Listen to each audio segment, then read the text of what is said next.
Argument that was commented to me, if Republicans enjoy 95% support, why are they not in complete control of the country? Why do they not have veto-proof majorities and the ability to completely amend the Constitution and make it in their own image, Because they don't. Trump returned to the presidency. And if you care about democracy, which feels like a lot longer, in just 12 months, we've seen the weaponization of the Justice Department. So this, if I'm wrong, if I was not right, that, problems are just something that they raise in bad faith, then why is this video going over what it goes over? A shock and awe campaign against American cities, and a governing style that has often felt less like a presidency and more like a sustained stress test. But it's also been a year of broken promises. On immigration, Trump promised to go after criminals, the, quote, worst of the worst. Instead, what he got was an American mother gunned down by ICE and many deportations without due process. And in Trump's inaugural address, remember this promise?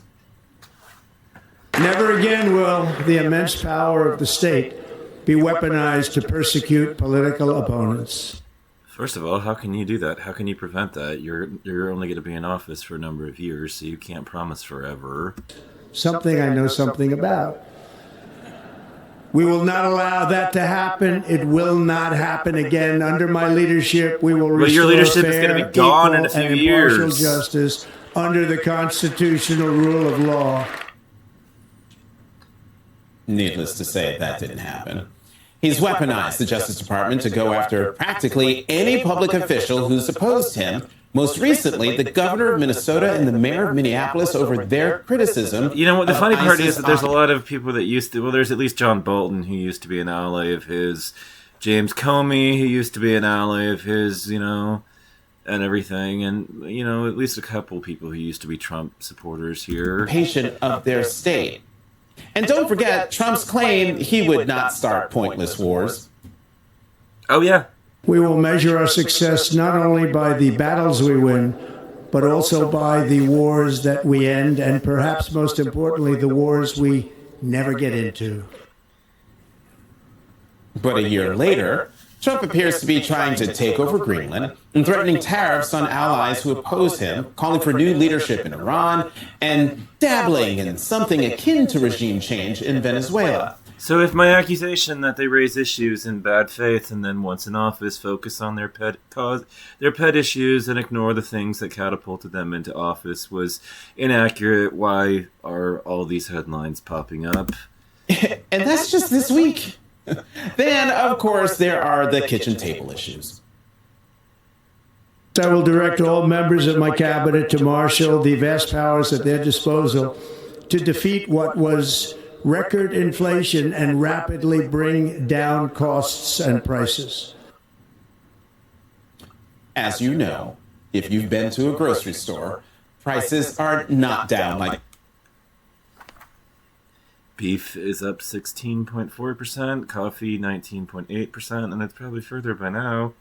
This information is dated already. Lettuce 7.3% and frozen fish by 8.6%, And this video was posted 2 months ago, so, truth is treasonous in the empire of lies now, isn't it? Trump promised they are actually up on a range of necessities from grocery store items to energy.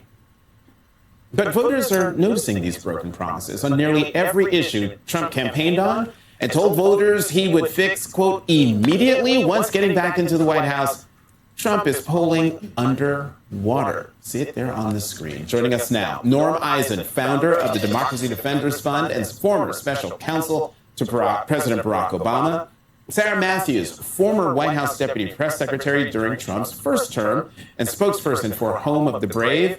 And the one and only Reverend Al Sharpton, host of Politics Nation on MS Now and president of the National Action Network. See what this first year of the second Trump term has said to me? I can't talk. Sarah, thank you all very much for being here. Sarah, I'm going to start with you since you worked in the first Trump administration.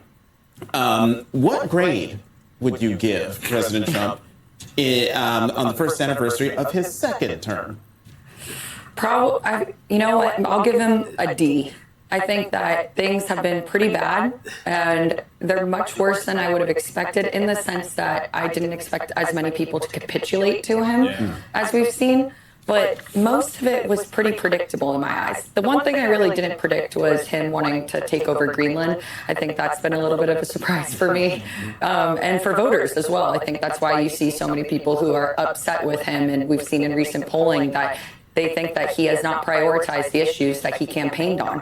And so I think there's a lot of voter frustration there. So I think it could get a little worse. So that's why I'm not giving him an F. So I was about to say, why not an F? Because it's I think there's plenty of time for it to get even worse than it is already. So that's why I'm hedging my bets there. Rev, you know, we're gonna get into the polling and all of the things. We have lots of good stuff that our producer John Ball put together. And you're here for 2 blocks. Yes, but I'm curious for you, the mood of the country, right? Because the way that we treat each other in this country sometimes feels like it matters more than how much bacon is, or how much, how expensive it is to fill up your car, because it is our everyday experience, how we interact with each other as human beings, as Americans, as people that live in this country, as Republicans and Democrats. And I'm curious we have 2 more days, so it could get a lot worse, but in the 363 days, I'm not good at math, of Donald Trump so far,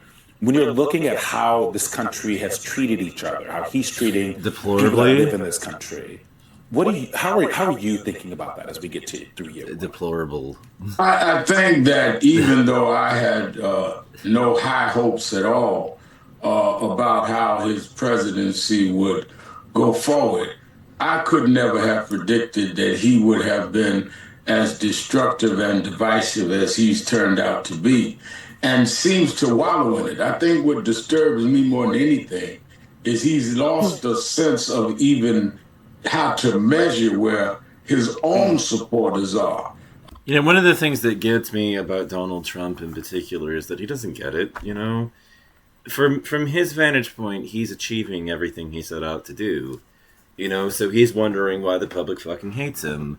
Why have they turned against him? Because he sees himself as getting everything he wants done, and so he would think that his supporters would line up behind him and in support of him, but all the things that he wants to do is like cut people off of their benefits and take away all their, the stuff that, their livelihoods and things that they've come to depend on. He wants to axe Medicare, that sort of thing is the kind of shit that he's trying to get done when he's in office. And then, why do they hate me? From the fact that groceries are going up, as you showed. The more Donald Trump gets his agenda through, the more unpopular he's going to be. This segment, he's removed from the fact that people are saying you are condoning and misleading people on the killing of a young white woman in Minneapolis. We're not talking about George Floyd now in Minneapolis.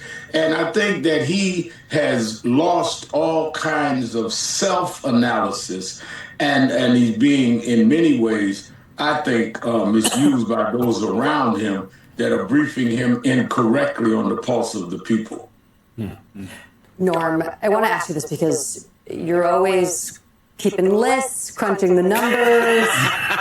And so I want you to help us frame how we should be looking at this in the context of action versus durability. This was a conversation that I'm sure a lot of people might have listened to this week that Ezra Klein had with a conservative scholar who argued basically that Trump has signed fewer pieces of legislation than any president in modern history, and that the bulk of his regulatory work has actually been deregulatory and therefore slower than a president like Joe Biden, who came in and issued a flurry of affirmative regulatory actions. Instead, Trump has just been focused on dismantling all of that.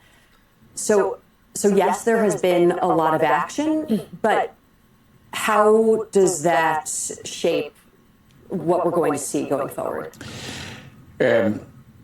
Jackie, part of the reason I have all those statistics and numbers is because I study democracy, including as an ex-diplomat, around the world. And we are not the first democracy to go through a backsliding period. And when you look at all of the indicators of what Donald Trump is doing, they all suggest, actually a majority of backsliding democracies have done this, that we're headed for a U-turn. If you take his performance in the polls, for example, where he's deeply underwater, if you take his performance at the polls, where Democrats either won or outperformed in over 221 out of 248 races in 2025. If you take the images coming out of Minnesota, it reminds me, since we're here with the Rev Al, I was studying my civil rights history, the backlash where the American people turned on Jim Crow that led to the passage of the Civil Rights Act in 1965 because of Bloody Sunday in Selma. That's the violence that we're seeing in the streets. And then you can't only grade Trump. I think he's totally off the grid, so it's going to be a low grade for him. You have to grade how the American people have responded. And because I'm a regular, we're celebrating a year of doing this together, that the pushback has been so powerful. At Democracy Defenders Fund and Democracy Defenders Action alone, we're one organization in the democracy movement, 249 legal cases and matters, including pushing back on many of Trump's major initiatives. So I think I give the American people the grade of an A for this past year.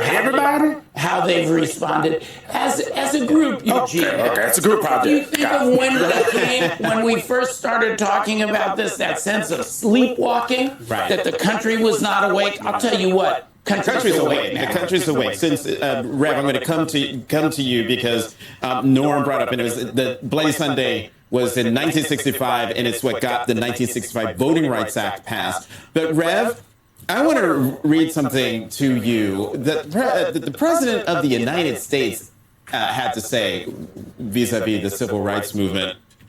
This is from the New York Times, January 11th. Trump says civil rights led to white people being, quote, very badly treated. White people were very badly treated, where they did extremely well and they were not invited to go into a university, to college. Bullshit. Complete bullshit. I'm white and I was able to get into college very easily, He said an apparent reference to besides, I didn't even do that well. I ended up dropping out and getting a GED from the state of Florida. I still got into college.